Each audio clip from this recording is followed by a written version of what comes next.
Hi everyone, in this video I would like to talk about talents, rotation, priority stats, enchants, and the best trinkets for Frost DK in the raid. Please subscribe and like this video, it means a lot to me. Let's start with talents.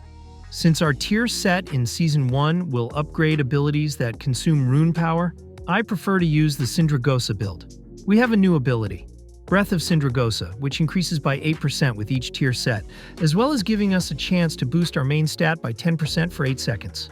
It's a really cool boost, so I'm going with this talent pack.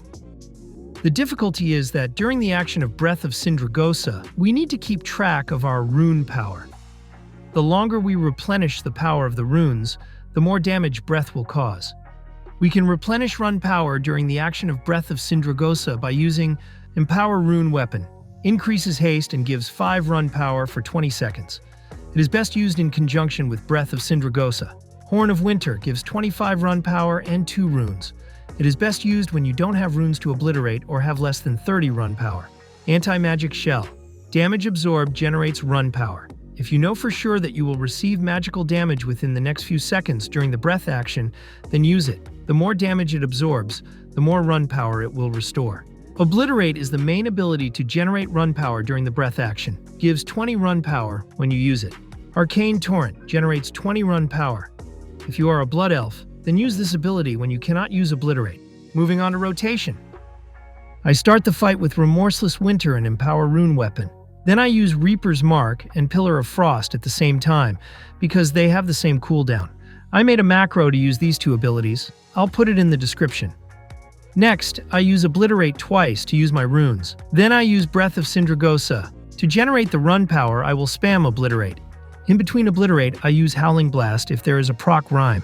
When my runes are gone, I use the Horn of Winter. If you can keep the Breath of Sindragosa for 25 or 30 seconds, it will be good. That's the best time. I use Weak Aura to track. I'll put a link to it in the description. After the end of Breath of Sindragosa, I'll go back to the standard rotation. Obliterate Howling Blast if you have a rhyme proc, Obliterate Frost Strike to restore Obliterate. Use Remorseless Winter on cooldown.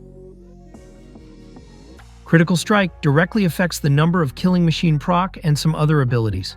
It is very important in single-target fights, and it is the most important stat. Mastery directly increases damage from Breath of Sindragosa and Killing Machine proc. The second most important statistic. Haste accelerates the regeneration of runes and auto attacks. Versatility makes you deal more damage and take less damage.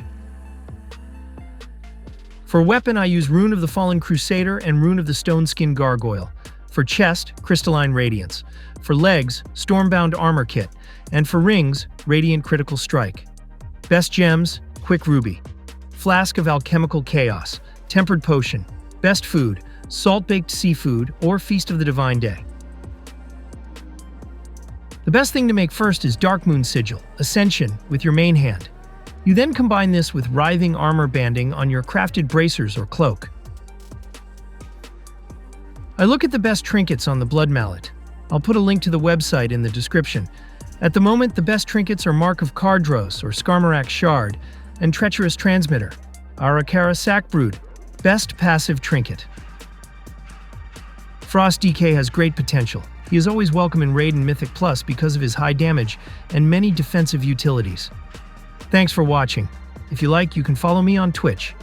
The links are in the description. Be well, everyone.